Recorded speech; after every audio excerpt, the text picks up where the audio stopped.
سامعین و ناظرین، آج ہم ایک عظیم نعمت کا ذکر کرنے جا رہے ہیں۔ اگر آپ اس ویڈیو کو مکمل سنیں گے تو انشاءاللہ ایمان بھی تازہ ہوگا، سکون بھی ملے گا اور راحت قلبی بھی میسر آئے گی۔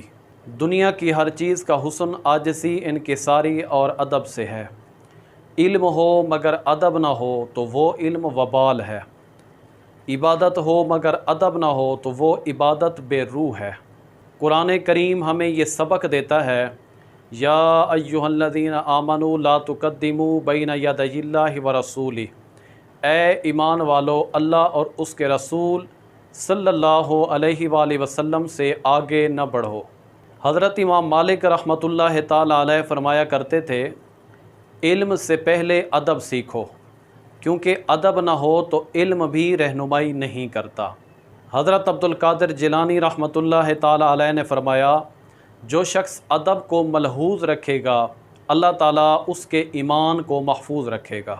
صوفیاء کرام فرماتے ہیں، بے ادب محروم ماند از فضل رب، با ادب گیرد ز رب فیض عجب، یعنی بے ادب رب کے فضل سے محروم رہ جاتا ہے اور با ادب رب سے عجیب فیض پاتا ہے۔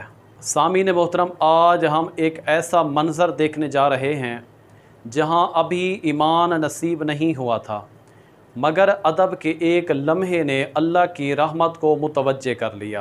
حضرت موسیٰ علیہ السلام اللہ کے حکم سے جب فرعون کے دربار میں گئے اور معجزات دکھائے، عصا کا سانپ بن جانا اور ہاتھ کا روشن ہونا، تو فرعون گھبرا گیا۔ سورۃ یونس آیت نمبر 76 ہے، فَلَمَّا جَاءَهُم مُوسَىٰ بِآيَاتِنَا بَيِّنَاتٍ قَالُوا مَا هَٰذَا إِلَّا سِحْرٌ مُفْتَرًى۔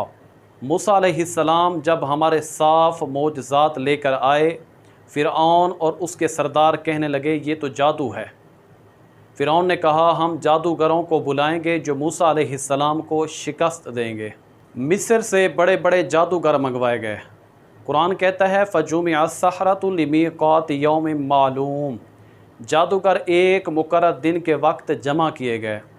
فرعون نے ان سے وعدہ کیا، اِنَّ لَنَا لَأَجْرًا إِن كُنَّا نَحْنُ الْغَالِبِينَ، اگر آج ہم غالب آ گئے تو کیا ہمیں انعام ملے گا؟ فرعون نے کہا، ہاں، تم میرے مقربین میں شامل کیے جاؤ گے۔ فرعون کے جادوگروں نے اپنی رسیاں اور لاٹھیاں ڈالنی تھی جنہوں نے سانپ بننا تھا، اور حضرت موسیٰ علیہ السلام نے اپنا عصا ڈالنا تھا۔ جب مقابلہ شروع ہوا، جادوگروں نے حضرت موسیٰ علیہ السلام سے کہا، قالوا یا موسیٰ اما ان تلقی و اما ان نکون نحن الملقین، اے موسیٰ پہلے آپ ڈالیں گے یا ہم ڈالیں؟ یہ سوال محض ترتیب کا نہیں تھا بلکہ نبی کا ادب تھا۔ مفسرین لکھتے ہیں، یہی ادب ان کے دلوں میں نور ہدایت کا بیج بن گیا۔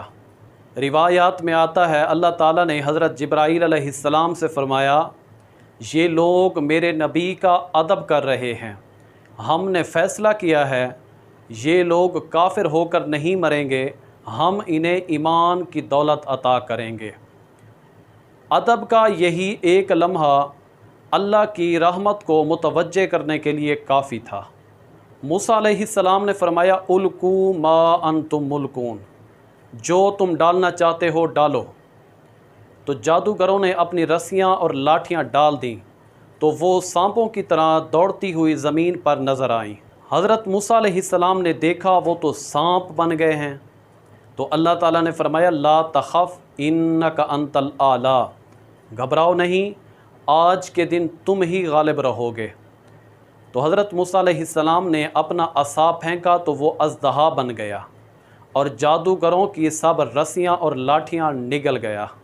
قرآن کہتا ہے، فَأُلْقِيَ السَّحَرَةُ سُجَّدًا قَالُوا آمَنَّا بِرَبِّ ہارون وموسیٰ، یہ دیکھ کر جادوگر سجدے میں گر پڑے اور کہنے لگے، ہم ہارون علیہ السلام اور موسیٰ علیہ السلام کے رب پر ایمان لاتے ہیں۔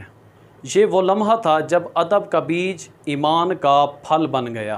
مقابلے سے پہلے حضرت موسیٰ علیہ السلام اور حضرت ہارون علیہ السلام کے علاوہ پورے میدان میں کوئی اور مسلمان نہیں تھا، لیکن جادوگروں کے ایمان لانے کے بعد 6 لاکھ افراد مسلمان ہو گئے۔